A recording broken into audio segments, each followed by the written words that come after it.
All right, friends and fam, thank you guys so much for joining. Every day is a Saturday with your host, me, myself, and I, Brian Roof. Hey guys, we are live. Not too often do I do a live show, but this one I think it deserves a live show. I'm hoping that we can get some people in here to watch and maybe interact. We have Jason Rhodes, guys. If you guys haven't been watching his story, this man set out a mission to walk from Sanford, North Carolina to Austin, Texas, all to raise awareness for mental health. And you know what? More of a suiting time for him to end on Mental Health Awareness Month. That's just pretty crazy. But this is going to be our 6th interview as well. I can't believe it.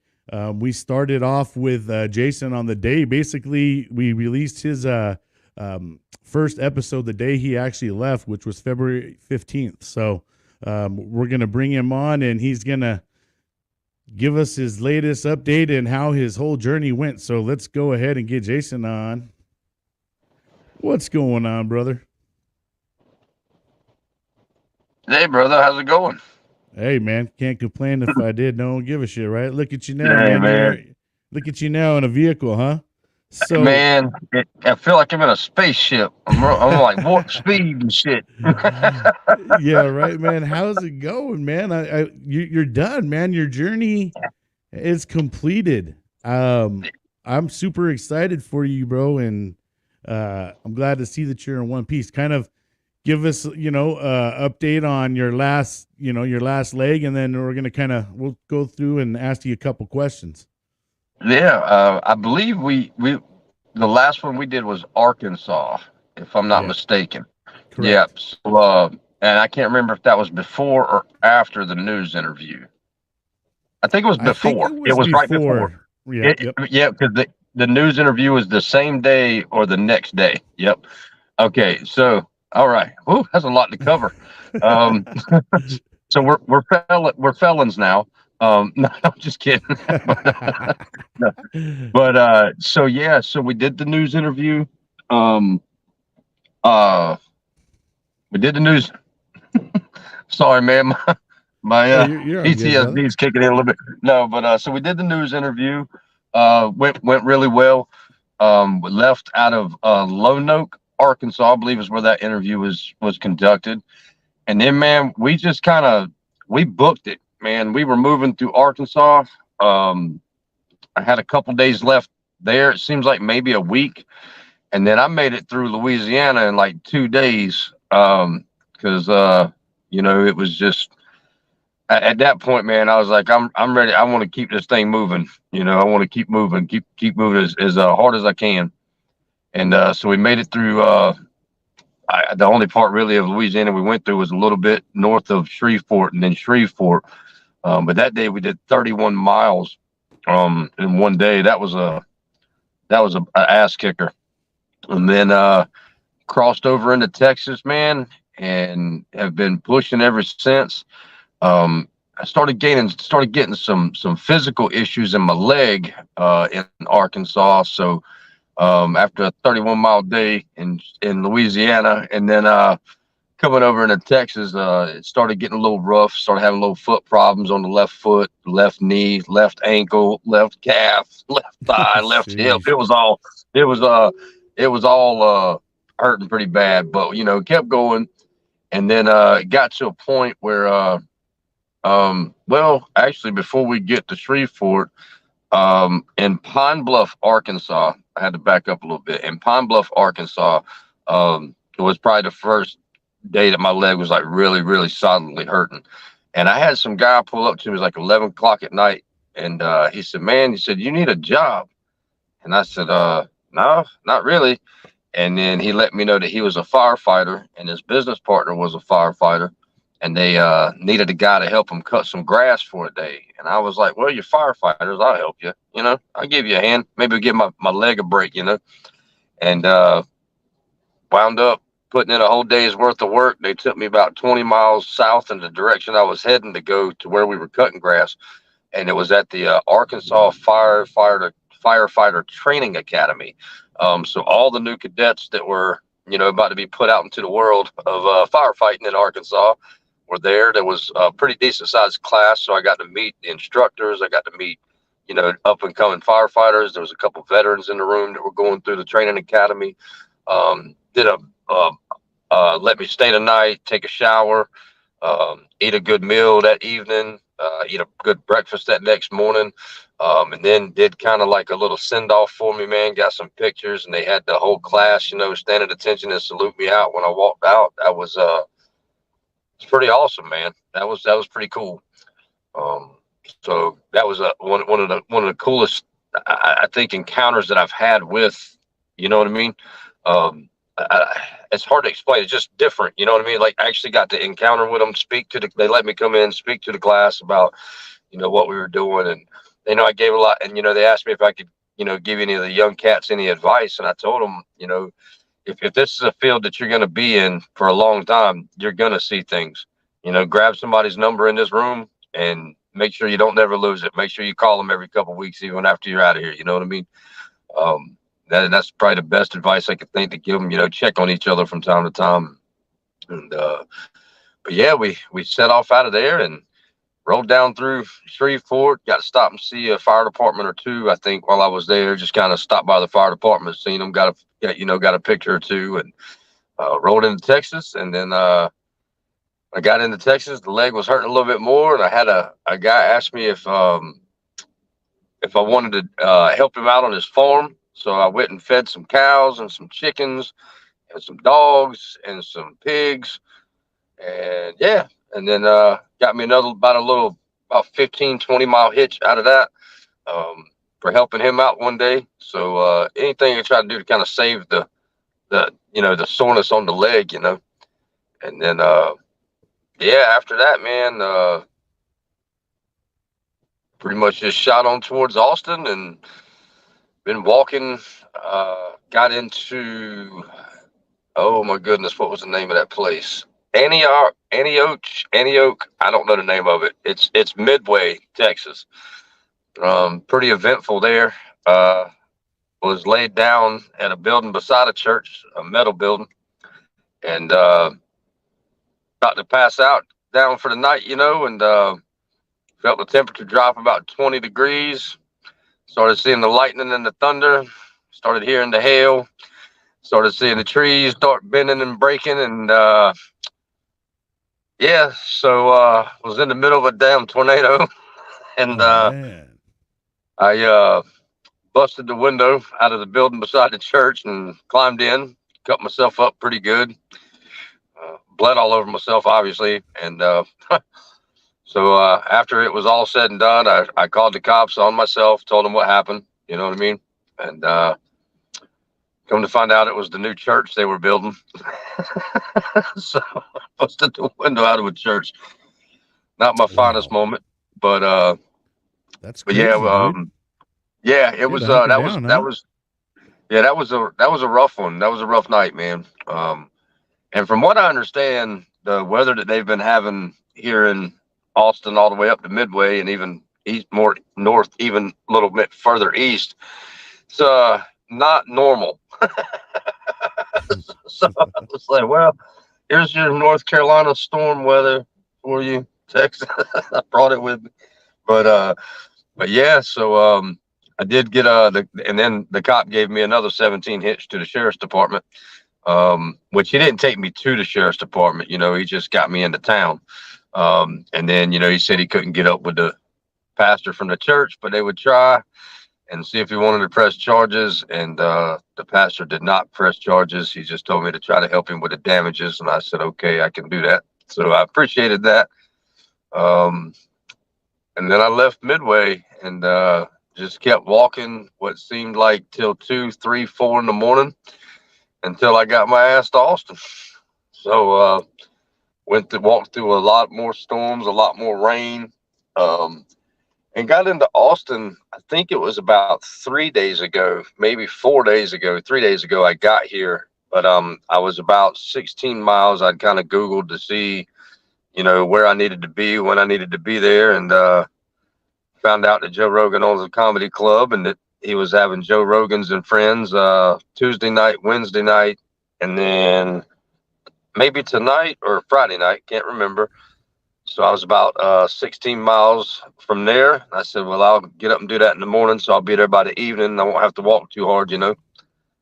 And so I got up the next morning. I did get me a hotel that night. Got up the next morning and rolled into Austin, baby, and felt good seeing the city skyline. You know, all the aches and the pains and the, you know, it just kind of went away, you know, for a little bit, and just watched it get closer and closer. And next thing you know, I was in the midst of it on good old 6th Street, and so.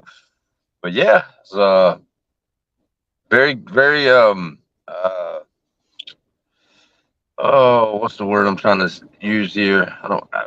My PR lady, my girlfriend told me not to be putting places down. It's very entertaining on 6th Street. There we go. Entertain. Lots of entertainment on 6th Street, right?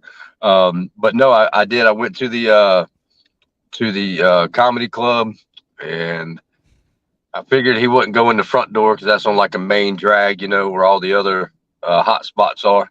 So I kind of walked around to the back of the building. I sat there for a few minutes, and lo and behold, there he went. Drove by and got out and ran inside before I could say anything to him. I was like, well, shit, he's quick, you know. So didn't get to meet Mr. Rogan. But later that evening, I did kind of sit there. The officer told me, he said, man, you got to be quick if you're going to meet him. And the officer knew I was there, so he knew I wasn't stalking. You know, I told him why I was there. And he said, man, I hear you, man. But the officer left about 1:30, maybe 1:30. It's probably 2 o'clock in the morning. And I seen the guy driving the truck that dropped him off come out. And I said, hey, man, let me holler at you. And he kind of looked up at me, and I said, this is the deal. I just walked 1,384 miles. I said, we did, doing a mental health awareness walk for veterans. I told him that I run a nonprofit back home doing renovations, repairs, retrofits, and remodels for disabled veterans. And it's our way of trying to spread, you know, mental health awareness and try to raise funds to help do what we can do to combat it. And the guy actually touched his heart, man. He looked up at me and said, man, I respect that. I commend what you do. And I said, man, he said, he ain't going to meet with you tonight. I said, I ain't asking him to meet with me tonight. I said, well, here's a beanie. It's got my logo on it. Here's my hoodie. It's got my phone number on it. I dropped it down to him. He said, I'll make sure he gets it, man. I said, I appreciate that. So then I walked 16 miles back to the hotel at 2 o'clock in the morning, Brian, like a drunk, used up college girl. Hey, it sounds like a celebration to me, more or less. Hey, I mean, no, gosh, it was, it kind of, the day that I got in, it just didn't feel like I was in. You know what I mean? Like I was right on the outskirts of Austin. It was still considered almost Austin. You know what I mean? And, the day that I walked in, I hooked up with Team Asta on TikTok, and we did a whole live video of me like walking into, like coming into the city, but not like the actual downtown city, like actually into like the where the city limit sign would be, Right. So we did do that on a live, but like it didn't feel like it was 100% complete until that man took that hoodie and that beanie, like I walked away and I felt like, all right, it's done. Now it's out of my hands, I consider that making contact, though, man. I mean, you know what? I think it's you got part of this team. As you can. Yeah, well, and I get it. Like he was like, Joe ain't gonna meet with you tonight, and I said, man, I understand 100%, man. Like I get it. That man's probably so busy. You know what I mean? Like I can't imagine. So just Very to know schedule based, I'm sure. Yeah, exactly. And then, it being that late, other comics probably trying to hang out, talk with them. You know what I mean? Like, I understand he's got a life, man. And I won't try to intrude on that. I just wanted to get a message to him, man. That was it.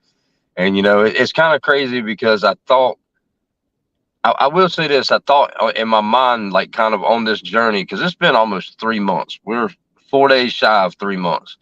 So, I thought that at some point, maybe some social media would have got to him, but I don't know. Maybe I wouldn't have sat around till 2 o'clock in the morning in the pouring rain.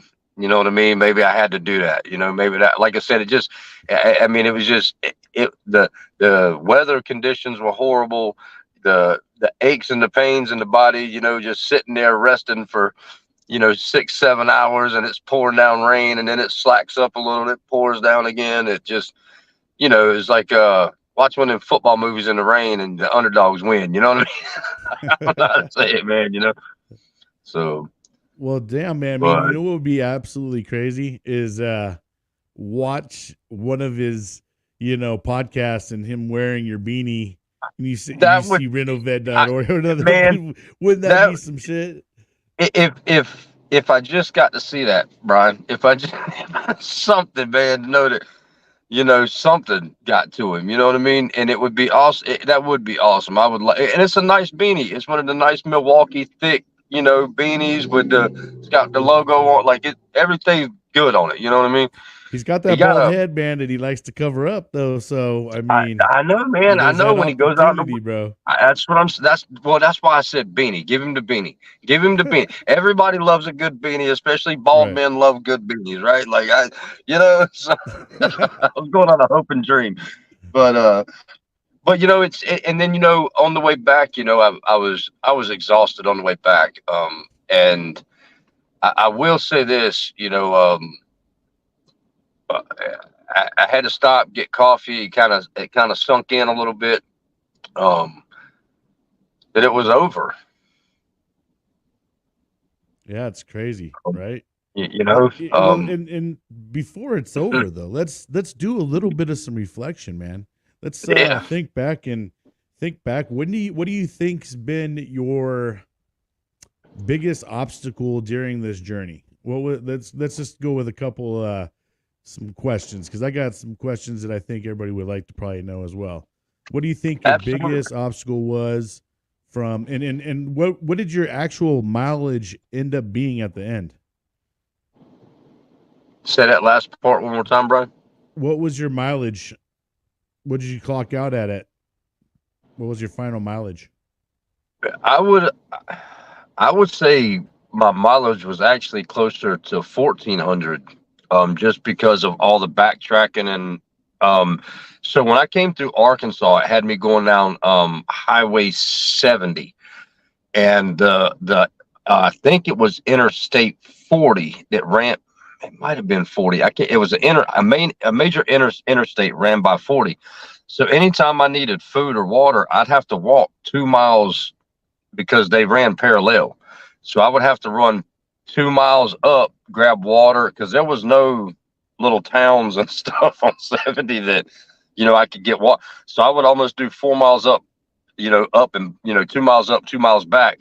And then sometimes the highway would get further away. Sometimes it would get closer. Sometimes it'd be 5 miles one way, so I would have to go quite a few miles out of the way just to get, water and kind of restock all my stuff. You know what I mean? And I would say we over 1,400 miles. Yeah, I bet. So what do you think your biggest obstacle was during that 1,400 miles? Oh, man.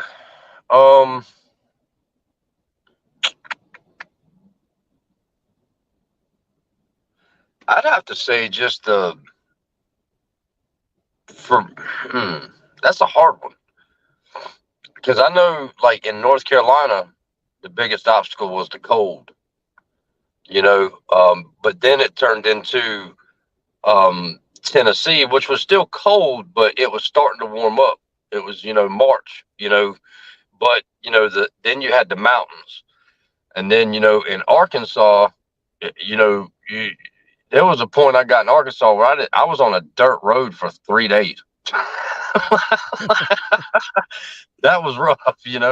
And then Louisiana, yeah, that was really. I actually stopped north of Shreveport and stayed with a friend of mine to kind of rest up, for a couple of days. So I was only there for 2 days, but Texas, then it got hot. I mean, it was like 2 days back to back that the heat index was 101 here, and it's humid because it's been storming every day. But if I had to say like one thing that was the biggest obstacle,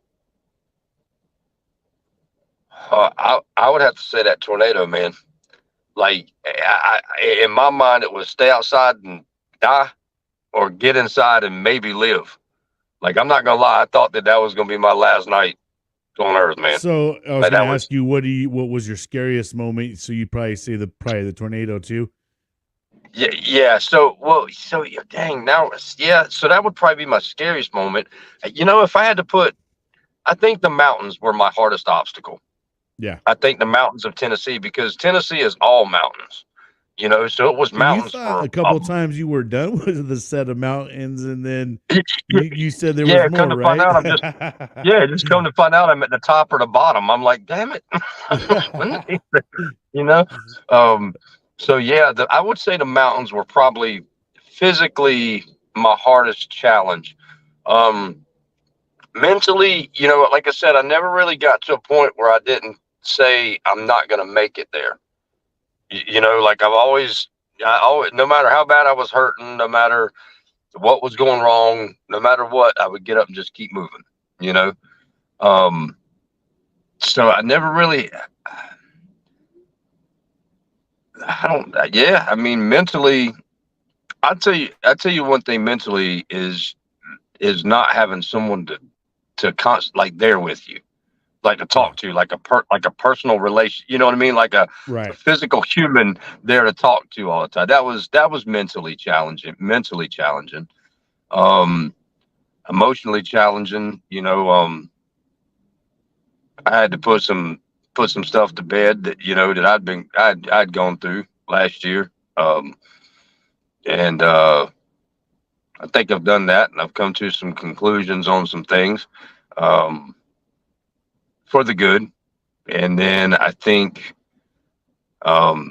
just people reaching out to me, man, like hoping that I did what I needed to do to the people that were reaching out to me, that were talking to me about their stuff that's going on and things like that, man. Like, I hope I did the best I could do in that capacity. You know what I mean? That's, and then spiritually, man, like me and God, we would, it was like a bipolar disorder. I love you, Jesus. What the is going on right now?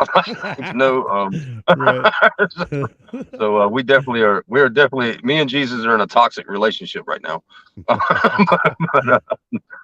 So no, but it's, I mean, there's, it's so crazy. I think to sit back and think like when you ask me obstacle, I automatically put it into what's my biggest physical obstacle, mental obstacle. Like I have to break it down into subcategories because they're all equally challenging. But at the end of it, it takes a different a different way to approach them. Right. So.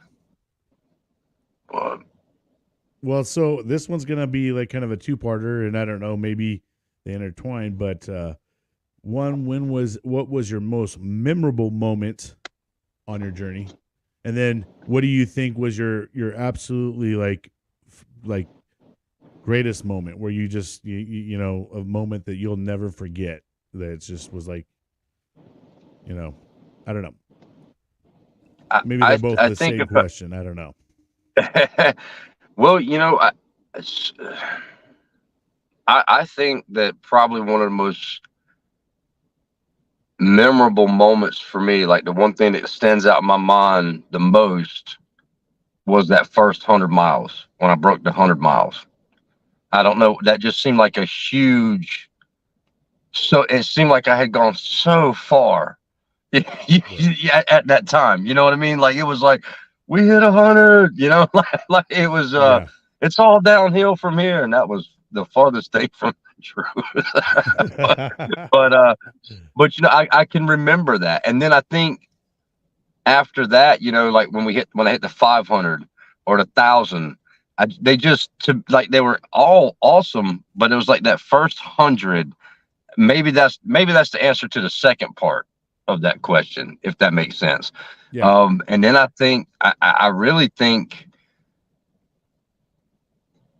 man, if I had to put my finger on it, oh man, that one's rough because there was two things. The mountaintop, the mountain overlook that I went to. I got video of it. What was it? Roosevelt, maybe. I think so. And then I got to see the foothills or the footprints in the sand monument in Carthage, Texas. And I thought that was really, really cool that they had that, man. Like that was, especially for what I'm doing. Um, you know, I just think that just kind of hit home. Like when I seen it, it was just like, wow. And then I met this elderly couple there, and the lady was taking pictures of the guy on the leaning up against the statue, not leaning up against it, but standing next to it. And then she would stand next to it and he would take a picture. So I walked up and asked them, I said, can I take a picture of both of you? And they were like, would you please? So I took a picture of them, and then the guy reached in his pocket and he had these coins made that on one side says, when you saw said that, when you saw only 1 foot or one set of footprints in the sand, it was then that I carried you. And then on the other side was like the feet prints next to the beach. So I considered that like my holy challenge coin. You know what I mean? Like I was like, holy crap, I just got a challenge coin from Jesus. Like, this is awesome. But and just meeting some of the people that I've met along the way, that has been, phenomenal, especially, a fellow TikToker, I think it's, is it Hillbilly 80 or 83 or something like that? Hillbilly Life 83, Country Life 80. Anyway, out of, just up outside of Crossville, Tennessee, meeting Tim French out of Crossville, Tennessee. JT Cooper. Yeah. That guy is he's something else, man. And Country Life 83, that's it. And even oh God, his name's slipping my damn mind. Justin is his name. He's awesome. I mean, then shooting down to Murfreesboro, Tennessee, and meeting JT Cooper, who was involved in the Black Hawk Down Mogadishu stuff, who has a nonprofit that he works, or that he runs, pairing up veterans with Nashville songwriters for like a week. They tell the story, gets a handful of them together, and then at the end of the week, they have like a concert where the Nashville songwriters play that veteran story. So it has like, a whole concert going on. And like I said, he was involved in Mogadishu, the Black Hawk Down situation. He was one of the teams that went in to go get the pilots. So I got to meet him and talk to him, and, walking into his house and seeing the biggest dining room table I've ever seen, and then you hear a school bus stop, and, 3 or 4, 5 or 6, elementary school kids come in, and then another school bus stops, and then it's like 3, 4, 5 middle school kids come in, and then another bus stop. There's like 5, high school kids come in, and you're like, what in the world is going on? And he's just, he adopts kids to raise them. Wow. He's a saint, man. Like, I don't know any other way to say it. He's just a saint, but then, man, in Memphis, meeting, a guy that worked for the VA, that was pretty awesome. It was storming real bad right outside of Memphis, and I needed to get, I was pretty much stuck. I was gonna have to walk probably 5 or 6 miles to a hotel in the pouring rain. And a buddy of mine made a call and have one of his guys pick me up, and went back to his house and spent the night. Got a good night's got a good night's sleep, got a dinner, and then found out he worked for the VA. So I thought that was pretty neat to sit down and kind of talk with him for a little bit. And he's prior service too. He's prior Army. And then, walking through Memphis, man, everybody told me not to go through Memphis. Don't go to Memphis. Don't go through Memphis. Don't go through Memphis. Man, Memphis was chill. Like this was really awesome. I really liked Memphis. You're like, wait a second, maybe I can fit right in here. What are they talking about? Maybe I'm one of them. Yeah, that's what I was like, man. They're looking at me like that's a nice backpack, but they weren't trying to steal it. You know what I mean? Nice, yeah, like I was like, all right, fair enough. But I did almost get, manhandled, and I'd say I almost got manhandled, but I got approached in Arkansas by a couple guys, and they didn't like the way that conversation was going towards the end of it, because I felt like they were trying to,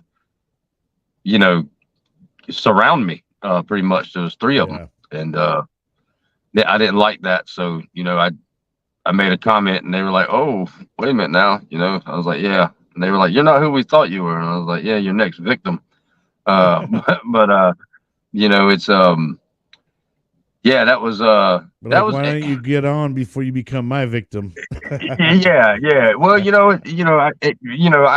get, I'm pretty quick witted, and well, you hear sayings and you use sayings and stuff like that. And I went back to the 90s on them. I was like, I got two things for you: hard bubble gum and hot lead. And I'm all out of bubble gum. So, and they were like, whoa. And I was like, yeah. I'm like, I don't know which one of you want it, but I got enough for all three of you. Like, I do got enough lead for all three. Yeah, exactly.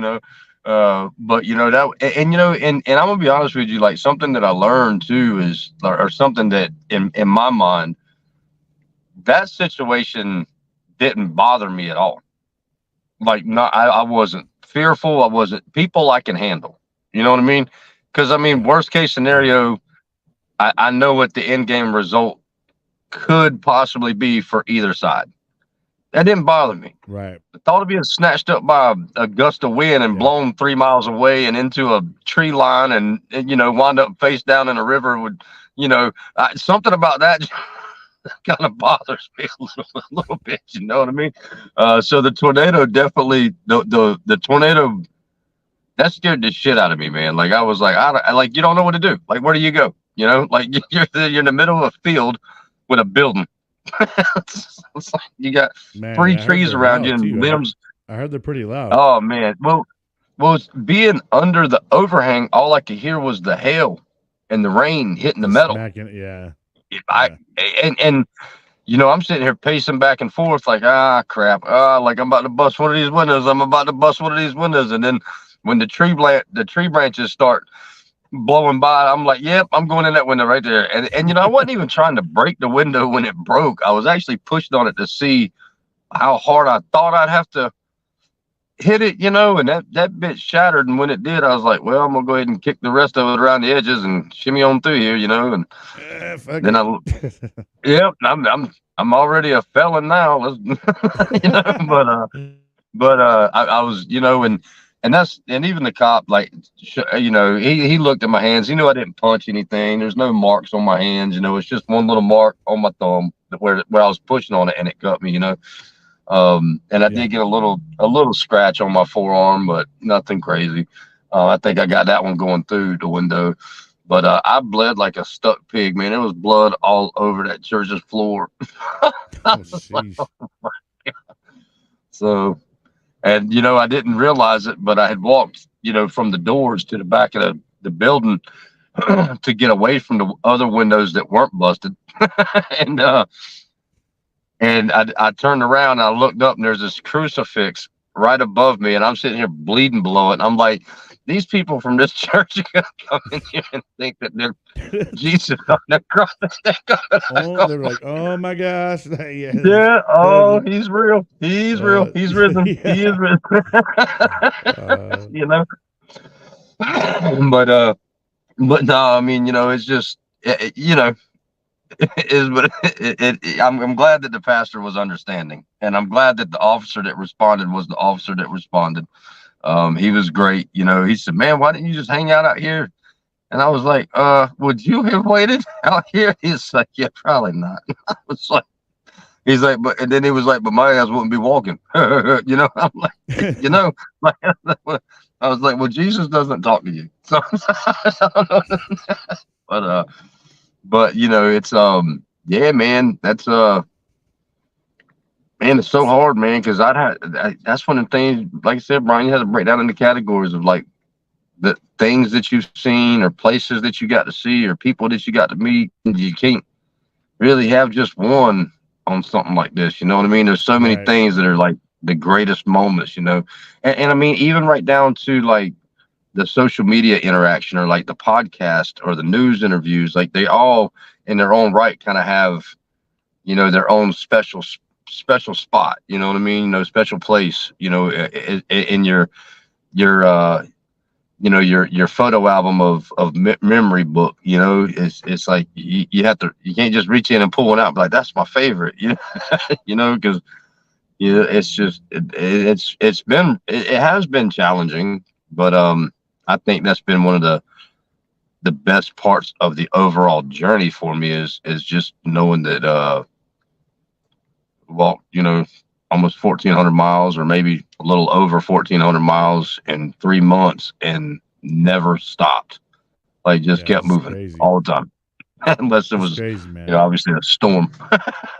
Yeah. Now, let's talk about your boots.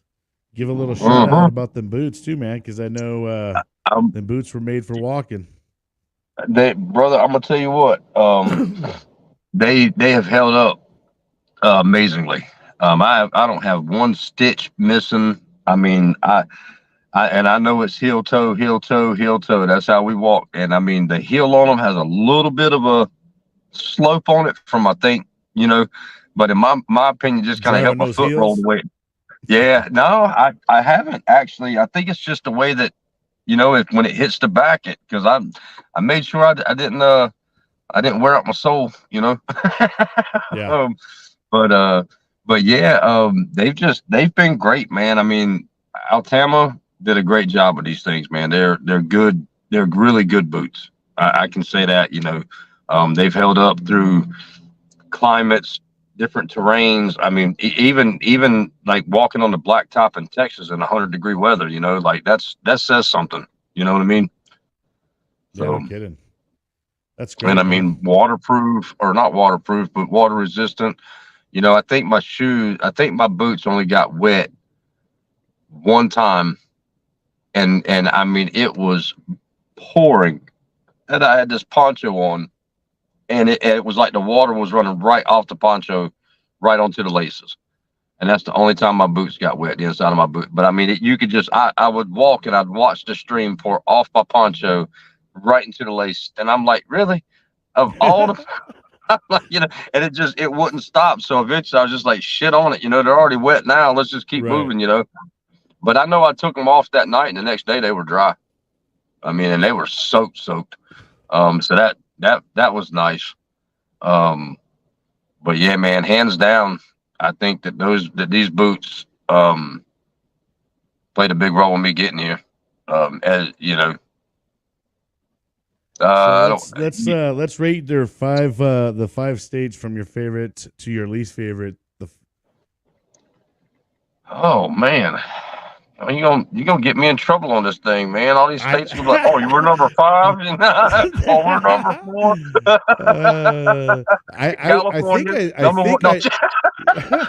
I think I do know what your number New 1 is.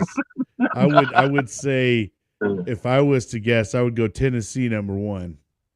I think so. Maybe. Just because of all the scenery. Right.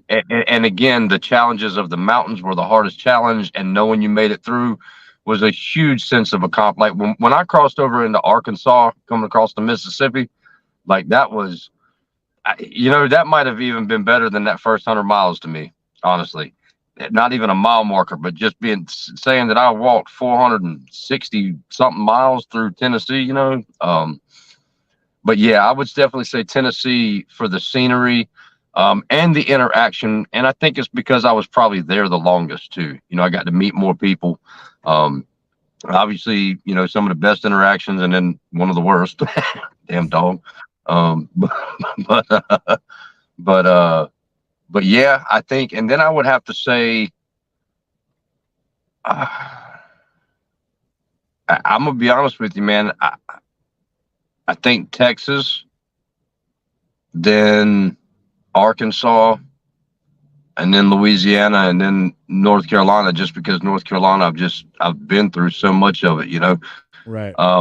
But as far as like the most friendly, I don't want to say it. Okay. amount of not how friendly, but the amount of oh, what's the word I'm looking for, Brian? Like people with the most hospitality. Uh, I would have to say Wilkes County, North Carolina, man. Like, just and not the amount of hospitality, just the amount of people that displayed hospitality. Right. I mean, I could probably 30 or 40, 50. I probably had 50 rides offered to me there. Hey man, you need a ride? And people that were closing convenience stores at 10 o'clock, and I walk in at 9:58, and they're like, and I'm like, do y'all have coffee? And they're like, I'll make you some. You know what I mean? Man, just whew, like it was, between Wilkes County and then Old 64 right there, that whole little stretch was probably one of my favorite stretches of the whole trip, as far as just how many people were so willing, to do go a little bit extra or do a little bit more, you know what I mean, or give you a ride somewhere, it's that I think that stretch right there was probably that was really cool. And I don't want to say North Carolina is my least favorite state. It's just kind of like I've seen most of it, you know what I mean? Right. Yeah. So because when I'm driving, even in North Carolina, I don't see everything, but I do a lot of camping and a lot of hiking and stuff in North Carolina. So and I drive a lot in North Carolina. So to be able to kind of walk through Tennessee, one of them states that if you're driving from coast to coast from California to North Carolina, and I've done it a lot, 5 or 6 times, as soon as you see that you're going down 40 and it takes you through Tennessee, the first thing you want to do is just jump out of the car. Like you're like, oh God, I got to drive through this state again. It's so long because you're in that state forever, Yeah. So being able to walk through it without that mentality and being able to kind of take everything in and go slow and like actually see Tennessee is beautiful, man. Well, and that's where I met, the Marine, a Marine that I met there, Rick was his name. That guy filled me up with so much knowledge about rucking and survival and little tips and tricks that I could do to make my pack a little lighter, not have to carry this, ways that I could make a tarp for different types of scenarios. Like, I was like, holy shit, this guy's so full of, zombie apocalypse knowledge. Like I want to pick his brain, So, but he's like, but it was awesome. Here's a crayon, and I'm going to give you a notepad. Start taking notes. Start taking notes. That's right. I'm like, damn it, I break crayons, but yeah, I mean, that was, to me, that was really, and then for him to take the time to show me around the place, we went out to eat a couple times, with breakfast, lunch, went out and grabbed coffee a couple times, and he would always take me back to where he picked me up at, you know what I mean? Like, and I was going to be in that town for a few days, unbeknownst to me, just because of the storms they had rolled through. And then, it was like when I left, he and I have kept in touch, and he said, that's something he's not really known for, it's taking a lot of time for himself, so for him to take the time and go sit down and eat and hang out and drive around and show me the lakes and, the waterfalls and this and that, and then drop me off so that I can walk to them, I mean, I thought that was pretty awesome, man. That's great. Very knowledgeable in God and the Bible. So that did a lot of good too, spiritually, for me to meet up with him along the way. And then, shooting on over to Waynesboro, that was when we had more bad storms. I was there for a couple of days too, but I met up with a Navy veteran, John Harper. He's got a YouTube channel too, but he does a lot of YouTube live videos, I think, for like the sports programs for the schools and stuff like that. So he kind of helped me out a little bit with some social media stuff and let me stay with him and, cook breakfast and, was just very, hospitable, really. I mean, he was just, is that right? Hospitable? I feel like that means I'm being put in a hospital. Don't make me say these crazy words, bro. Yeah, he was very nice, right? Right, he was very nice. He was nice. All right, yeah, got it. Yeah, that works. But once I left, I feel like once I left Waynesboro and then went through, well, because that was after, was that after? Yeah, that was after Murfreesboro, where I met JT Cooper. So once I left Waynesboro and came out of those mountains, that was when I feel like everything kind of started flattening out a little bit. Once I got into Memphis, like that night that I got into Memphis, that's when I feel like after that, man, the trip just kind of flew by. Really, it just flew by. Yeah, man, dude, you definitely got your roller skates on after that. Yeah, I think I built up a lot of endurance and muscle and stamina with the mountains being almost the first thing I hit, and I was in them for 2 months. So when I hit flat land, I think I started to get a good pace about me. A lot better than what I thought it was going to be. Because I figured with the pack on, well, and then once it started getting hot, I started leaving my thermals and my base layers and my big gloves and my baklava behind. You know what I mean? Like, so I was losing weight out of my pack. I was getting stronger with the heaviness of my pack. So I think there was a lot of stuff that contributed to the pickup and the pace towards the end. You know what I mean? Yeah. So and because I could tell a difference. Like, there were days that I would be walking like, slow the hell down, like calm down, man. Like, it's not a sprint, but come on, Turbo. But yeah, Turbo, come on, shorty. but yeah, and then so like I said, Arkansas was, I want to say maybe 2 weeks, and we were out of Arkansas, maybe a little less, a little more. I can't really remember. I'm actually, I've got a book and everything that I'm starting to write everything down, and I'm actually going back through my YouTube or my TikTok videos so that I can, oh yeah, that's what happened that day. That's what happened that day. That's what, you know what I mean? And I haven't even gotten into the day of leaving yet, and already got like, 5, 6 pages filled of, prepping and what kind of led up to this. So, yeah. And then, what do you think about, what do you think about your funniest moment is? Do you think you have a good funny story for us? Out of these 1,400 miles, there's got to be a good one. All right. Did I tell you about the train? Almost getting hit by the train? I did, but let's go ahead and tell the train story, because that is a good one. All right. So, I just found me a good walking stick, cut it down to size, and knocked the bark off of it. Had me a good walking stick, man. It was a good walking stick. I'm walking down the railroad tracks, and I don't know what it is, but something just like turn the fuck around, dummy, like turn around. And I turned around and I seen the train, and it did startle me, but I seen how far away it was. I was like, oh, they're far away.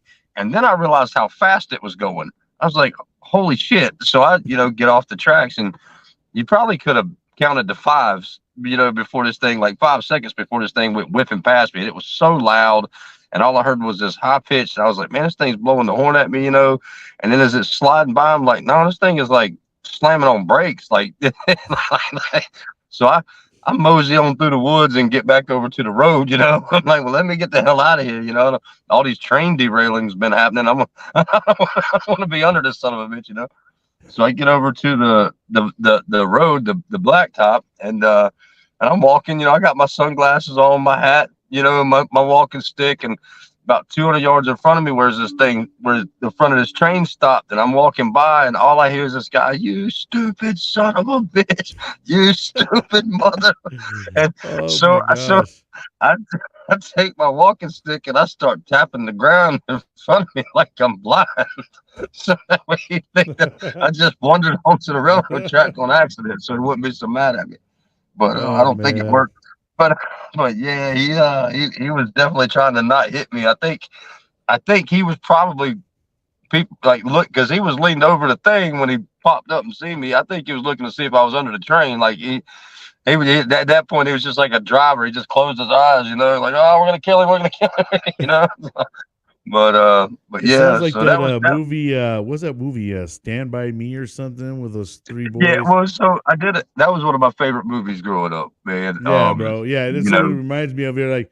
They start looking. Yeah. They start running. Yeah, they had to run across the bridge with the train coming. Yeah, bro. Well, when there's been it's something that I really would like to sit down and talk with. I know I'll do it in North Carolina at some point, but with the way that your route takes you, if you're ever walking, it won't let you walk down the interstate. Now, the interstate, every interstate I've ever been down, for the most part, has 6 to 8 feet of emergency lane for you to pull off. Plenty of room to walk down too, by the way. But it won't let you walk down interstates. But then you come across these roads that don't have any shoulder at all. It's just white line grass, or white line rock wall in the mountain, or white line drop off 350 feet in the mountains. And my thing is if you're not going to let people walk the interstate, which is the fastest route, then at least make the back roads to where you can navigate them. You know what I mean? I don't think that would be too much to ask to go with another 3 feet of pavement on each side of that line. Just make it a little more safer, because in doing this, Brian, like I've like we talked, it isn't just mental health for veterans and military and law enforcement. Everybody has mental health stuff, And the one thing that I've learned is there is a lot of homeless people in this country. And it's getting worse. It is getting worse day by day. Yes, sir. And people don't want to hear that sometimes, though. Yeah. Well, it's crazy, because anytime I've ever heard anybody say it, it's always been, well, statistics say there's this many homeless people. Walk through them. And I can say that like I've walked right through the middle of where they like to group, to stay together. You know what I mean? Which is usually near a shelter or near a certain facility that they can obtain things from, whether it be like a church or something that, they're always doing like clothes or something, and I'm gonna be honest with you, like that breaks my heart, man.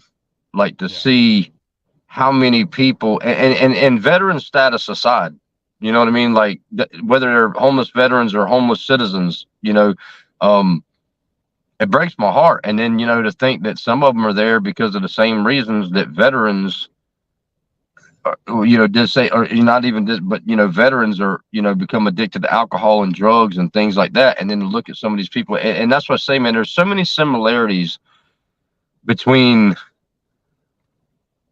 veterans.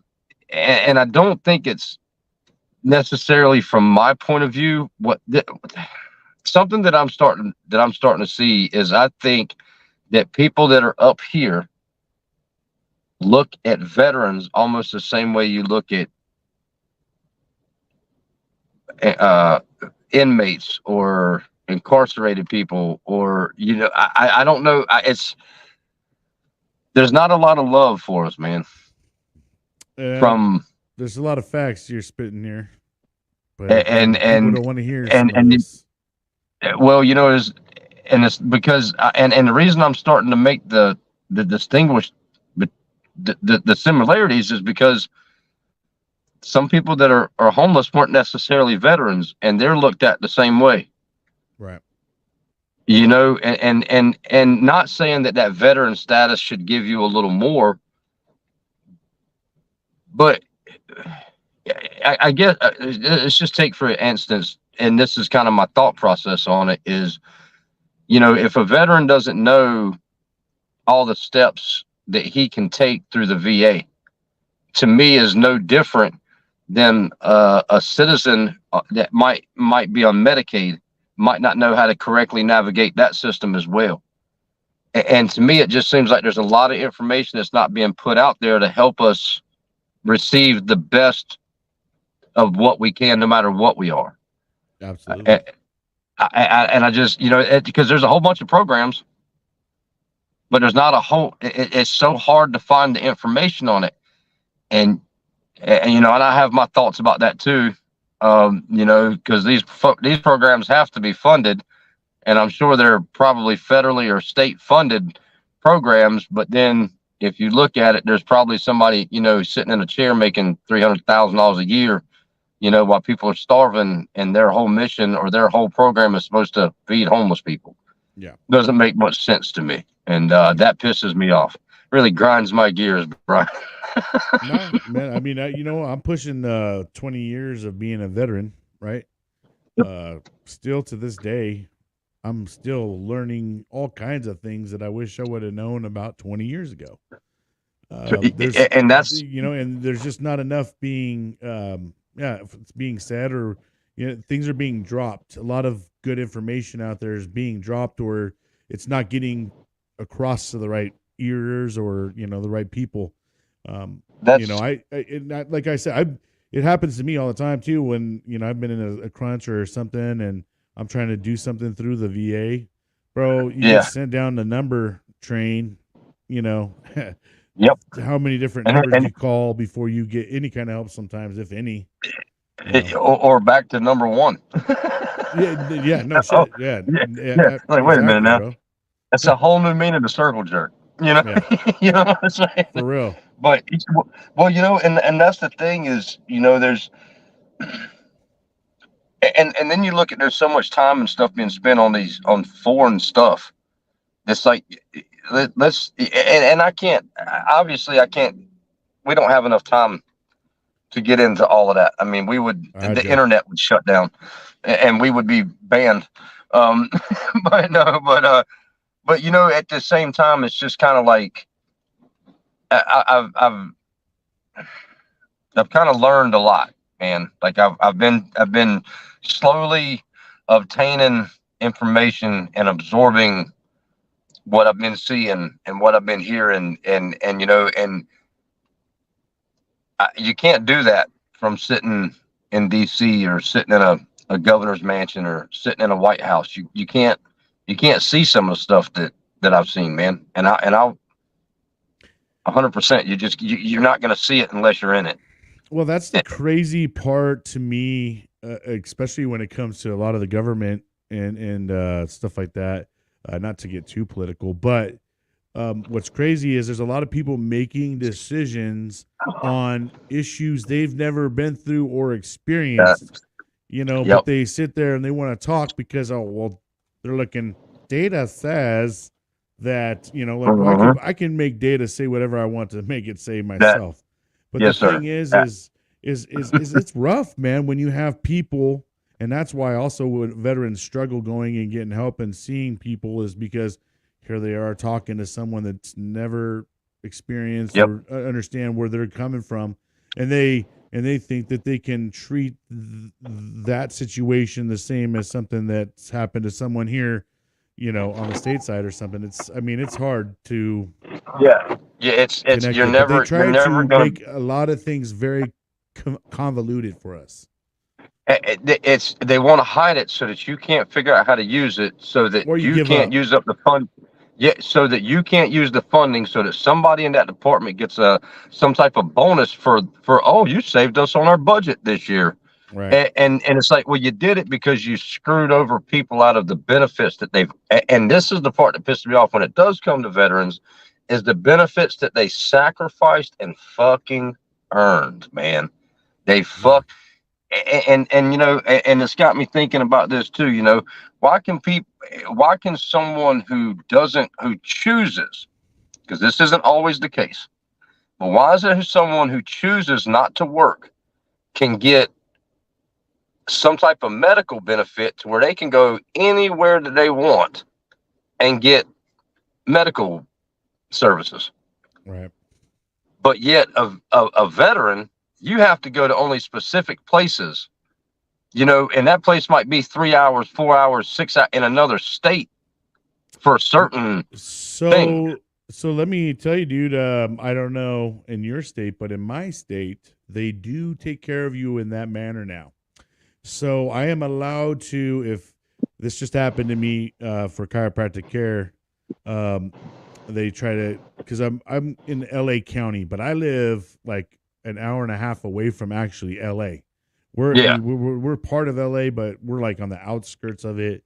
It's a hell of a drive. Okay. So everything they want to try to put me is way down there, and I'm like, bro, either give me, because they'll pay you gas if you want to go that far. If it's outside 50 miles or some shit, they'll pay your gas. Yeah.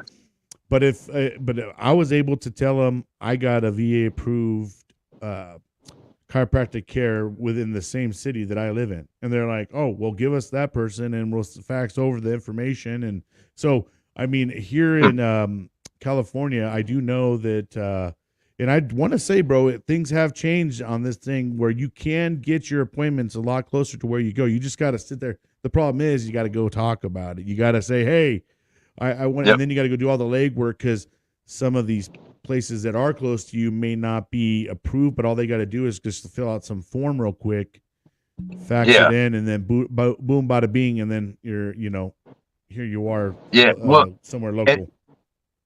Well, and I guess the other side of that too is something I would love to see the funding be there for the state from the federal government, but let the state take it over because the state's going to take better care of its people than the federal government is. And if they could do that and then allow everyone who's a veteran to go at least to the same places that people who have, Medicaid can go to, if they had to go somewhere or need something, you know what I mean? And it just baffles me that certain places would take Medicaid, but they won't take, but they won't take somebody from a veteran. And the part that it is funny to me about that is, I'm gonna get very real with it and what I see and the way I see it. I think the reason that the government is not combating 22 a day is because they save money every time a veteran kills himself. My opinion on that is too. I mean, what do you think they hand people so many pills, bro? I've heard of as many as 16 in some people's body. Like, come on, bro. I mean, they're quick to give everybody some pills. And why? Why? What do you think that's doing to someone's body? Yep. You know what I mean? And then when it alters what's going on in their brain, and they take their own lives, now they don't have to pay their life insurance out either. And that's a shit. That is so shitty. Right. That is, man. I'm moving to Mexico, Brian. It's a good thing that this isn't a TikTok live, bro, because we would have been done. Yeah, sorry, man. I just already. No, it's all good, man. I mean, I know how passionate. It's hard, especially being a veteran and living it and seeing it, and a lot of people that aren't in that in our shoes or don't understand that. They think we're whining or this or that or the other. They don't understand how hard of the fights everything is for us, and because they want us to quit on everything that we do, man. They know that you're gonna give up if they throw you enough pieces of paper. They're like, oh, you wanna what do you want to do? Here's fill out this whole packet. Fill out this form. You're like, oh my gosh. They know half of us can't read. Right. So, and I mean, I've said this 1,000 times, dude, but like, luckily for my wife, who has been consistent with paperwork and she don't give a shit, she'll sit on hold for hours. Where me, bro, I start losing my patience. Yeah. And I'm just like, I'm ready to throw my phone. I'm just, I know. Then I get on the talk with someone, and by the time I'm already on the phone, my anxiety and my pissed off level is already at that level where I'm unloading on that poor person. And I'm just like, I've been sitting here for fucking 2 hours all wait, bro. And this poor bastard just came in. Like, I'm only on second shift. I don't know what's happening right now. And then he's asking you the same 18 questions the first guy asked you. Sir, what's your name, your social, your date of birth? Sir, can you please watch your language? Yeah. No, I cannot. No, I cannot. I'll turn off a couple fucks, but you're not going to get them all off. Yeah, you're still getting 2 or 3. Don't worry about that, bud. Yeah. But and that's and you're right. It's passionate. It makes me angry. It's because it's just sad, man. It's just sad. It's sad. Well, now, dude, there's advocacy groups out there just because people give up. But these advocacy groups get a portion of whatever your claim gets back. I know that there's a portion that they get for going out and advocating for you, and that's kind of how the hook, line, and sinker is for them to make money. Is, hey, we'll advocate for you so you can get your 100% and all this stuff, and then they get a piece of your what you were entitled to, because they that group's paid, and they'll send someone just to be reluctant with it all. Where, like I said, a lot of us, man, we just kind of start throwing our hands up, and these guys head out, bro, and they're living on the streets, man. They just say, fuck it. You know what? And they also feel like they've been given up on, just by their own country and everything else. That the one that they sat there and put their hands on, and the biggest group of people that I probably feel the most heartache for is the Vietnam era. And just, from how they've always been treated. But that's probably what makes up a large population of our homeless in terms of the veteran world, is a lot of those Vietnam vets, because those guys, a lot of them ended up burning their stuff just because of how they were treated when they came home. And so there's just a lot of those guys that are missing out on things because of just the way that they have always been treated. Well, and Brian, I've done a lot of thinking on that too, talking about the Vietnam era, because, I hear, and I agree with you, like they were treated horrible by not just the government when they came back, but the people. Oh, right. Yeah, and I will say that, I'm gonna say this as delicately as I can. I will say that you see more citizens being patriotic now than I think we probably have in a long time. I think why you see that is because people are afraid of getting canceled. If that makes sense, obviously they don't have to go out and reach out to veterans and just say thank you for your service or welcome home. But I feel like a lot of people are trying to get the military veterans involved with them, so it puts them on a different level to the public that sees them. There's a lot of stuff I think is just being played as charade. That's the only way I know to say it. And I think that we see a lot more of the patriotism now because people want to have that one other thing that they're backing, in a society that if you don't back certain things, you get canceled, unfortunately. And then the other side to that too is like with the Vietnam era veterans, like the way that they were treated by society, that shit wouldn't float today. You know what I mean? Like anybody who treated anybody like that would probably be, they probably would, they would have to move them to another country. But, but the one thing that I uphold our guys for in our generation is the solid fact that never in the history of this country have we ever been to war for 20 years. And you got guys that are lifers that have been in that are, doing 10, 12, or 15 deployments. That shit is unheard of.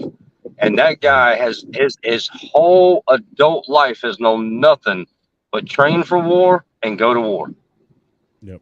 And, so to me, for our generation to be given that kind of run around, instead of having someone to help them through it, you know what I mean?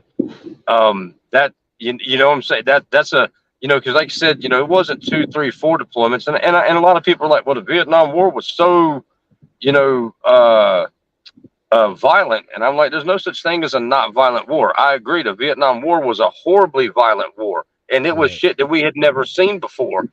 But so was Afghanistan and Iraq, man. And, that was a violent war for 20 years, 5 times longer than they'll all Vietnam lasted. Every war will give you nightmares. You know what I mean? Yeah. And that's what I'm saying. Like it's, no war is different from any other war. The only thing that I can think is different for our generation is that if you're 40 and you went in when you were 18, you've known nothing but war, more of your life than you didn't. You've been in war longer than you've been not in war in your life. That's and then you got to think about that and the effects that we've seen of guys from Vietnam in the time that they were there. It's these guys that have pulled 20 years in service today that have been in combat for almost every deployment. They're heroes, man. They are straight heroes, man. And are still alive to talk about it and still talk about it and still get up and go. And man, that's that Captain America shit. Yeah. I don't know any other way to say it, man. That's just the real heroes, man. But they're never seeking attention or nothing like that, man. Ever. No, 100%, man. They never do. That's one of the things I always say, man. I'm a big fan of the ones that don't seek the attention but deserve every ounce of it. I think I'm gonna make a shirt that says that. You should. You should, and sell it, and then donate 5% to a nonprofit and put the other 95. Yeah, the one's called Renovet.org. Yeah, absolutely. Yeah, bro. yeah, just like that.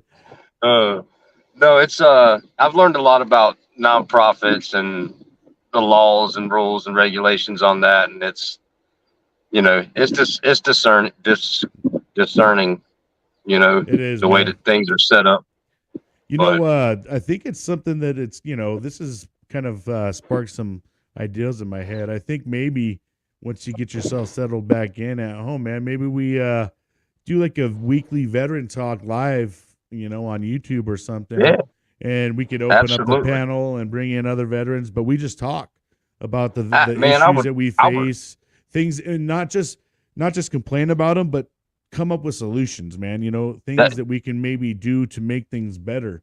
Because I was thinking it would be awesome, bro, is if there was like a place where there's like a all up list where you can go and find all different resources. If you're getting ready to be homeless, if you need furniture, if your car breaks down, because believe it or not, and I mean, I know every state varies from state to state, but it would be great to have a home where, you can go look at on a list and say, oh, I'm from California. Let me go look and see all these things, because once again, bro, that's where I think we're lacking in this community is being able to get eyes on it, get the word out and find the right avenues and the ways to get the word out to some of these guys, because I do know that a lot of veterans out there aren't quite into tech and into the savvy part and don't even get on social media in general. So if that's the only place that we're sitting here floating this information, we got to get better. There needs to be boots on the ground. There needs to be teams out there helping some of these guys to get them off their feet. There are programs out there. So, and that's, I mean, that's great. It's basically lack of communication, lack of information, like you said. I mean, treat it just like the school system. Not all kids learn the same. Not all men or women are gonna be able to find everything. You know what I mean? If they have to go to here. But I like that, where you have one list of a state that says, just like an ATM machine location app, need closed, absolutely. Bam, closed near me. Man, boom, there you go. You can even make an app, man, near me, like a near me type thing. You know what I mean? Like what kind of resources are out there? I'm about to be on the streets, or like I said, my car broke down and I need help, because there's a lot of programs. I know, like I said, here in California, I've been blessed by several programs that have helped me when I had like a $1,500 bill on my vehicle, and I'm just like, oh my gosh. And here, we got all these other bills that are coming in, but my gosh, here they go, and they had a organization that helped me, and they're like, hey, listen, anytime you got a vehicle issue, call us. The guy literally came there with a credit card, bro, paid for it before the work was even done. And I'm just like, no questions asked. Didn't make me feel bad or anything. So what was that called? I remember that. Now this is a California thing. Now I gotta go look. Okay. And my wife knows probably more about all these groups than I do. But I was in California, and I feel like I have seen other like members use that. I feel like there's another one. There's a group called it's Pause for Vets. They help with like any type of furniture needs and stuff like that. You can go.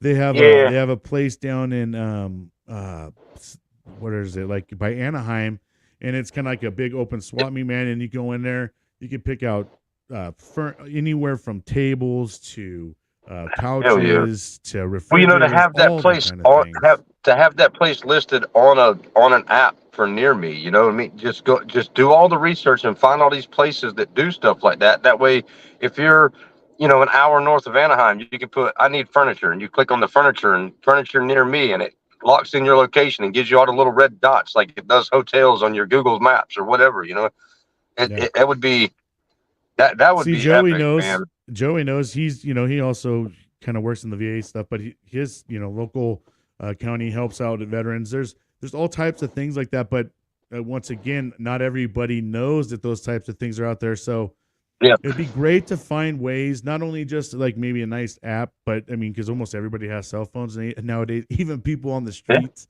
But it'd just be good to get these things out there so these people are able to see. I'm live, bro. We're live today. What up, Joey? But yeah, man. I don't know. It's there's got to be stuff out there, and I think maybe like we could start off, like I said, you get yourself settled in.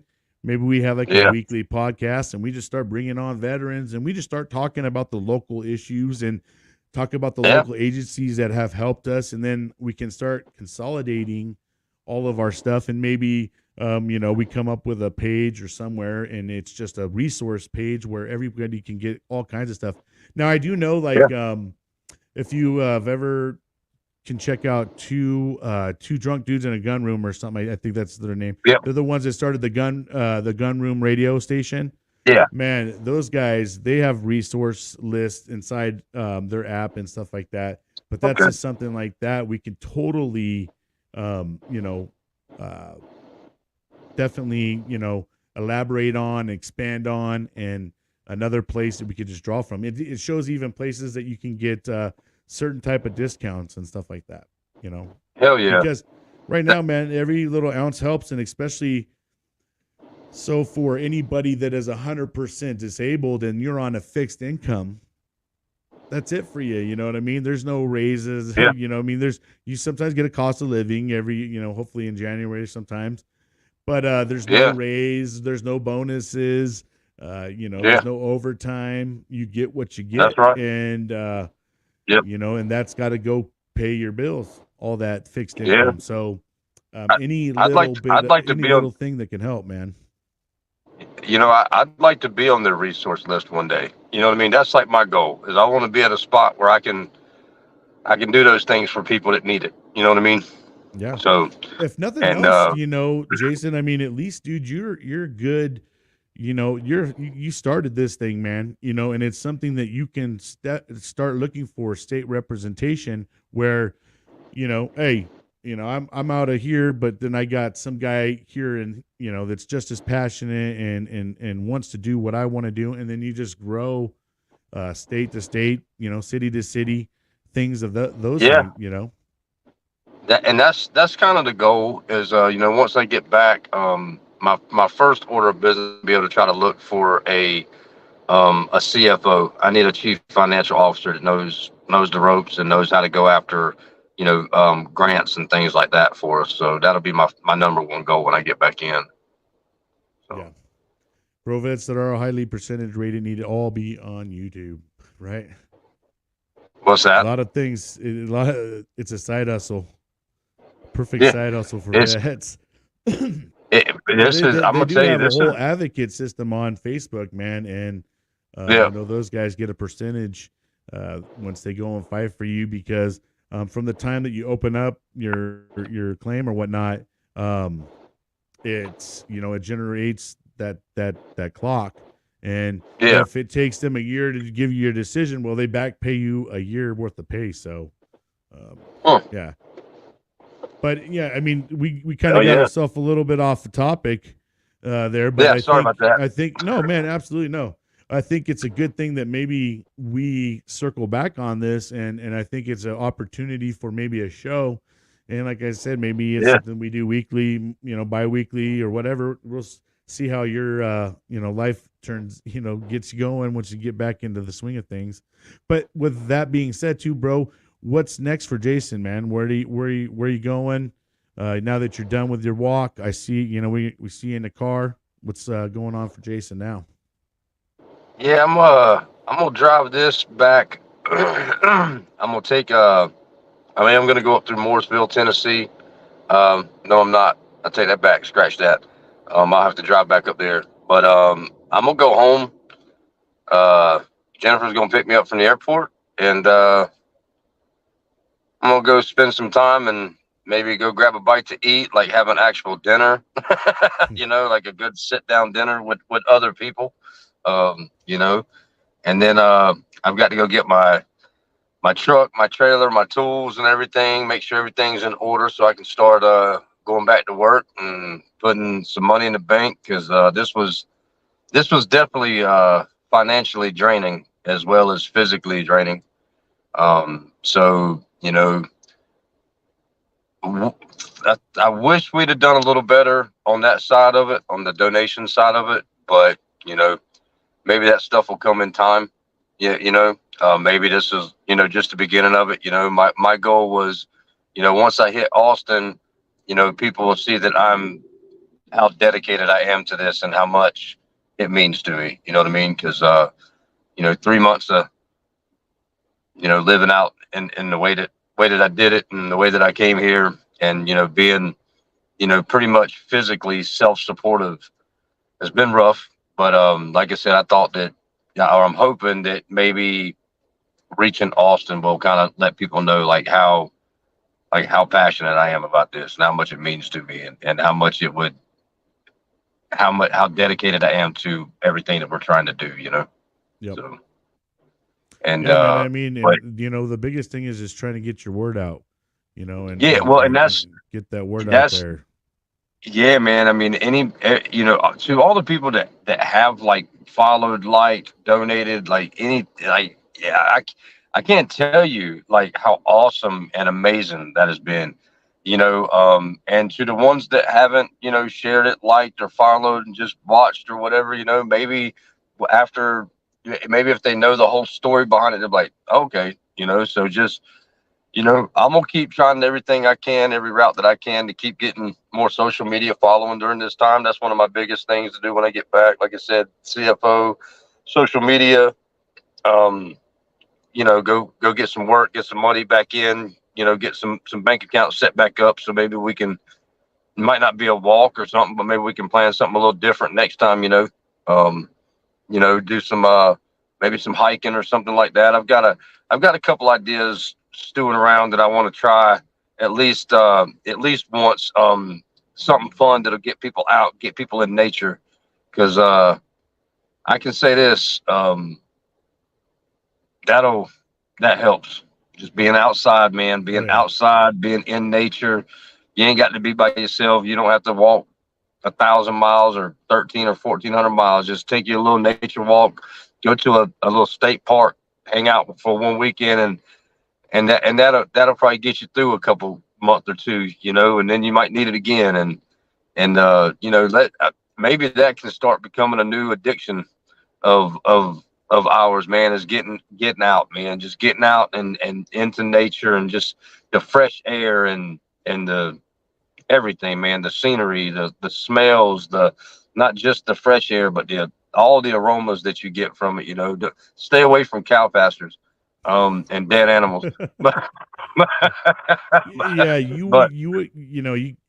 It's very therapeutic, man. I know that yeah. Sometimes when I'm in the worst mental health situation I'm ever in, I usually take a drive and I go out to the creek area, listen to the water, just listen to the nature, and just kind of Yeah. talk myself through things and just, try to rationalize where I'm at.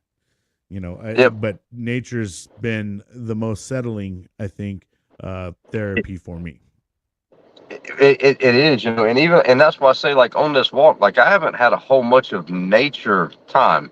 No matter where I'm at, I hear cars most of the time. But when I Right. get off that beaten path, like that overlook or that waterfall or that big lake or that creek or that river, that's when and those are the times that I feel most like, all right, I can breathe now. I don't have all this constant city noise around me. I can focus. I can meditate. I can, you know what I mean? I can concentrate, and like you said, it's just, you start to feel good, man. It's like you're almost becoming one with it, man. And then, and once it's like a fuel station. It fills up your gas tank and sends you back out into the world until you depleted it and come back for more. You know what I mean? Like, it's just been, that'd be the biggest thing I could say, man, is just to promote. If there's one thing that I think that we could do on our own to promote good mental health, is to get into nature, man. Yeah. And So, there's some great organizations out there. One is Tackle Fishing 22. uh-huh. Now that, they're a great group of, guys that take people, Yep. veterans, that are suffering. They take them out fishing. I know that they're Yeah. starting to expand on that, and there's a hunting group. So there are some things like that. Now it'd be There, nice if we can start getting these more into the other states, and yeah, that's the problem. and Some states and got some better things than others, and it would be great if we yep. can kind of get a level playing field and everybody kind of have that same luxury or that same opportunity. Because That I mean, that's and right. especially the ones that are thriving from it. That's well, the guy Tim French that you talked to, he met a guy that was walking, that wrote a book, and I think his goal was to set up campsites for veterans across. I think that's what one of his goals are, and I think that's awesome, man. That's Like outstanding. like that's campsites and you hate to be like veterans only, like He-Man Woman Hater Club, but hey, man, like, I think that's still awesome, but it's just, it's to me, that means that it kind of goes to show, like, what we're talking about, like outdoor stuff, man. Let's get people out of the house. Let's get them interacting with other people. Let's get them interacting with nature. Let's get them interacting with, an activity, hiking or camping or just something, man. Because and then it's got to be something that we're gonna have to still put boots to the ground. We're gonna have to go talk to these people, man. I don't want to go outside, man. I don't want to do that, man. And Yeah. again, 10, 12, 15 deployments, I can't blame you for not wanting to go walking if you live in Arizona. Like, Yeah. desert, more desert, watch out over there for that. I understand that, but I think that could be part of the help with the process of the transition them back in, Shit, is man. letting them know you're home, you're safe now. Doing barbecues at the local parks and stuff like that, and just That's making a big thing. Bring out your Yep, family. yep, We don't got to go do some strenuous activity. yep. I know Go some go people ain't go down cook for it. 200. Yeah, Go just come cook on 200 over. hot dogs at a park. Yep. Yeah, man. Go pop open the ice chest, grab a cold one. Let's have some Yeah. fun for a couple Hey, hours. man, Listen to some get a music and be gone. couple of softball bats and some gloves, Because man. Get a softball game going on. Shit. man, you know how us veterans are. A lot of us got like a good time limit on what we do. Sometimes we go somewhere like, all right, I want to be there for about 2 hours, then we got to go. Yep. So I Yeah, mean, well, even and that means it should be veteran ran. So at 2 hours, he just goes and cuts the music off, and everybody's like, "All right, thanks, man. Yeah." yeah, we They don't know what say time it goodbye is. 1,000 times here, guys. Yeah, yeah, yeah. uh, That's it, man. But it's just, we need to, and that's, you know, community, man.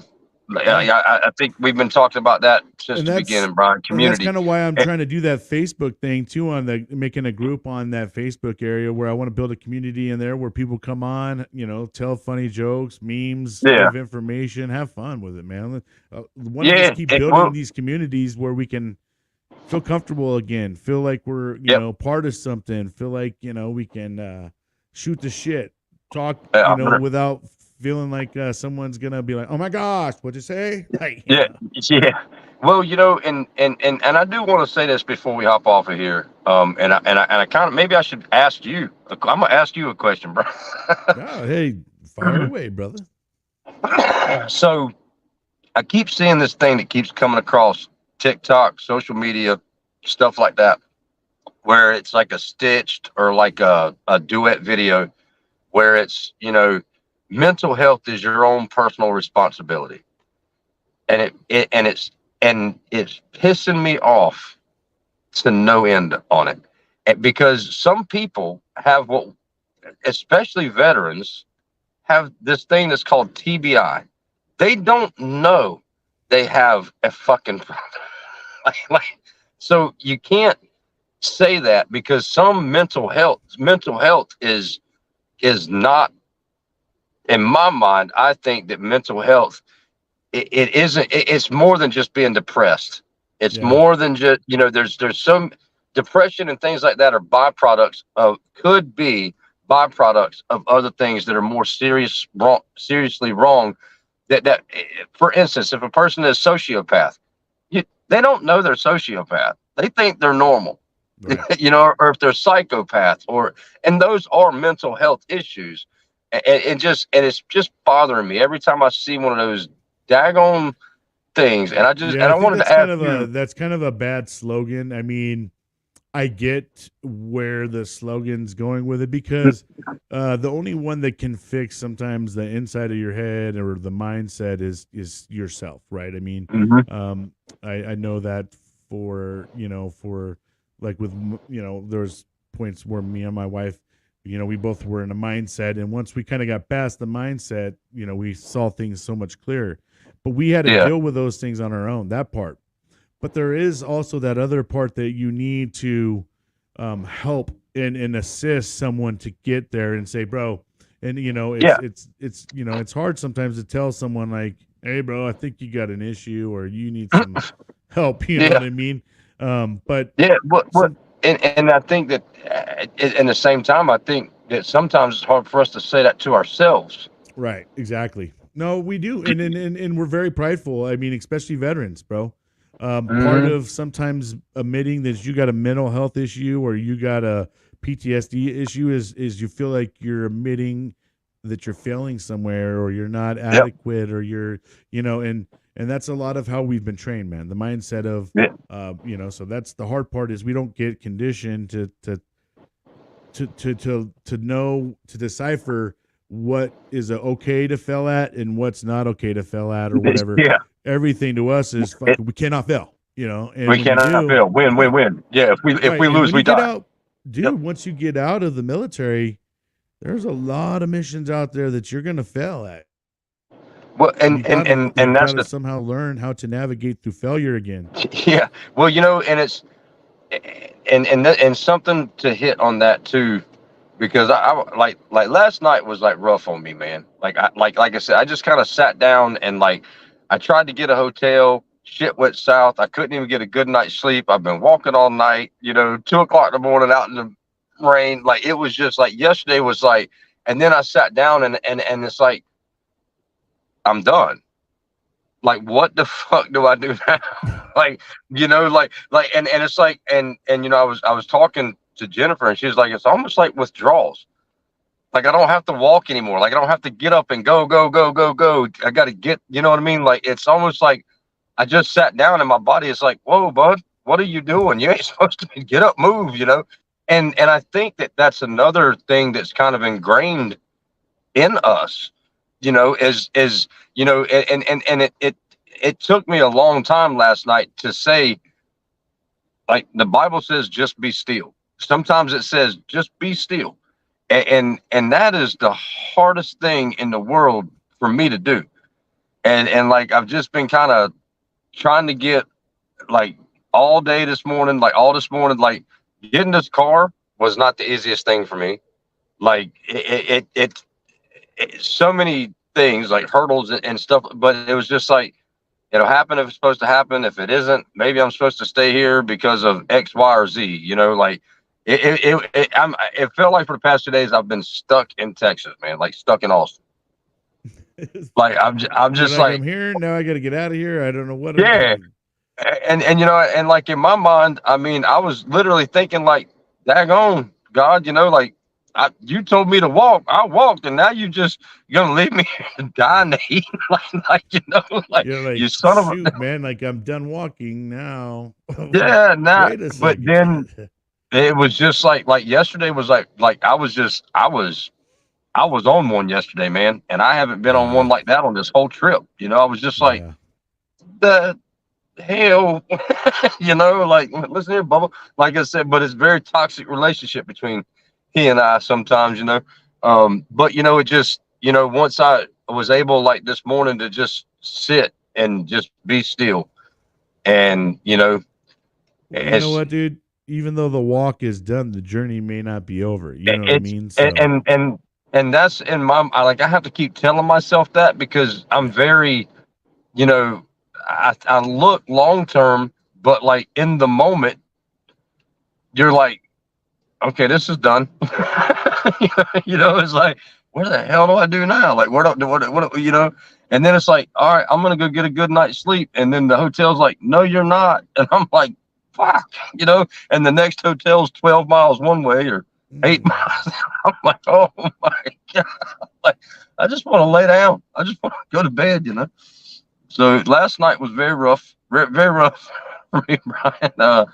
But it just, you know, And you know what? That's just how life works, though, bro. Here it you is. are at the end of your journey, right? And Yeah. and everything isn't going perfect for you. So Yeah. and everything's trying to be thrown at you to just piss on your parade. You know what I mean? Yeah. Yeah. That's how And life it and goes it sometimes, huh? yeah, and that's it, man. And it's like, if one person said watching that man do that made me not want to harm myself or others, then it was worth it. That's it, man. And Yeah. that was my mindset setting out on it, and I think like yesterday it just kind of, like I said, like last night, it just kind of got the best of me of not knowing, like in my mind I'm thinking if I don't keep walking, I can't help people like in the moment, you know what I mean, like, you know what I'm saying, like it's done now. Oh shit, no, I need to walk more. I need to like, you know what I mean, like I want to keep helping people, and it just very overwhelming at the end of it. When you just sit down and, everybody's like, sit down and take it all in. And you're like, yeah. And you're looking at the city and there's so many cars and stuff like that. But it's that moment you sit down, like we talked about, when there's nobody around and it's getting dark. And, it's just gets in your head, and it's crazy that it did that on my last night here, but it did. And it, yeah. So, Well, but you I'm know on my what, way. man? I'm on my way home now. I'm So, absolutely blessed that this journey brought you and I together. I am too, man. You have become a brother to me. I Yes, sir. enjoy that we talk offline, texting, and Yes, I'm sir. always going to be here for you, brother. I'm Oh, always going to and be here for you, and this is, like I said, this from the beginning. This isn't just a podcast relationship. yeah, This is a brotherhood, and 100%. and like I said, man, I'm very appreciative of you, bro, and I'm extremely proud of you. I'm glad to say that I'm not only your friend, I'm your brother. We're Yes, family. sir. And I just, anybody watching this, please go out, check him out, spread his, word, share his page out. He's out there doing a great thing and being very selfless with it. And, and here he is still smiling, looking damn better than ever, man. Still searching the road with my walking stick so nobody runs me over. But, but well, and the same thing for you, Brian. And I was going to tell you that, man. I've in the past 4 months, I think it's been, man. You've come a long way, and everything looks so professional now. So like the flags behind you, the microphone, like you got it going on, man. I'm proud of you too, man. And I'm extremely glad that we got to meet each other at the beginning of what I think we're probably both going to be doing for the rest of our lives. You know what I mean?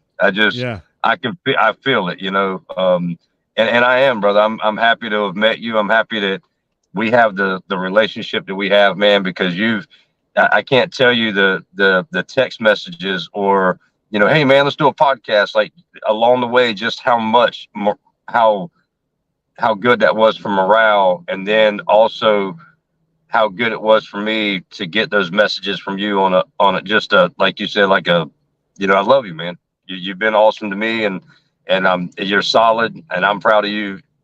I'm proud of you like you are me, brother. I can promise you that. So thank you so much, Jason. And yeah, yes, man, sir. it's just the craziest thing for us. We met each other on TikTok, and I found out he was getting ready to go on his journey, and I just so happened to catch him right before he left. We literally Yep, dropped his episode the day he left that's on right. February 15th. So if you guys hadn't ever checked out his story, it was back when I first started it. We was just on the audio side, just over the Yep, phone. And so now that's right. we've gone and got on videos, and now you get to see him in person. And I'm going to be sharing a lot more of your stuff on my Facebook page too, so people could actually see pictures and all those things. Like I'm going to share that whole Tennessee, some of those great photos that you Yeah, had. But whatever you need to use, bro. Whatever you want to use, I appreciate it, man. Any and little bit absolutely helps. too, feel free, man, on my Facebook page. Use it as your own too, man. Share your journey with us. There's a lot of Well, people on now, there that have been watching your journey and have yeah. messaged me about you as well. So Awesome. Well, now I've been telling everybody this. Now I can be a better social media friend because I don't have to conserve battery when I get back home. I actually have a way to charge my shit, so I can like yeah, shit, man, and like comment I more, said, share. hopefully, hopefully, maybe this is the start of a new relationship, and we can maybe Yeah, do, like I said, like a weekly thing or something like that. You've gotten to the level where you're way more, you know, you've come a long way with talking in front of people and all that yeah. stuff. Try to act like you're a shy I guy or some downloaded shit, but you ain't shy, bro. I downloaded a voice coach app. Just listen to it on the way down the road, But brother, man, I'm gonna Yep, get my ass to the house. I got about absolutely, man. 14 hours to drive, so we're gonna see. All right, brother. Well, once again, Jason, I appreciate you for coming Yes, on sir. and sharing your journey all the way with us, man. This is crazy that this is like our wrap up on your journey, man.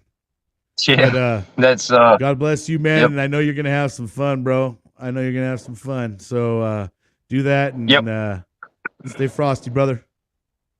Yes, sir. You stay Yeah. frosty. You stay Yeah, brother. all right, brother. Love you, All Brian. right, man. We'll see you. Love you, buddy. All right, guys. Hey, Joey, appreciate you coming in. Nick, everybody else who's watched, I appreciate you guys coming in, saying hello. I can't believe that we have wrapped up this.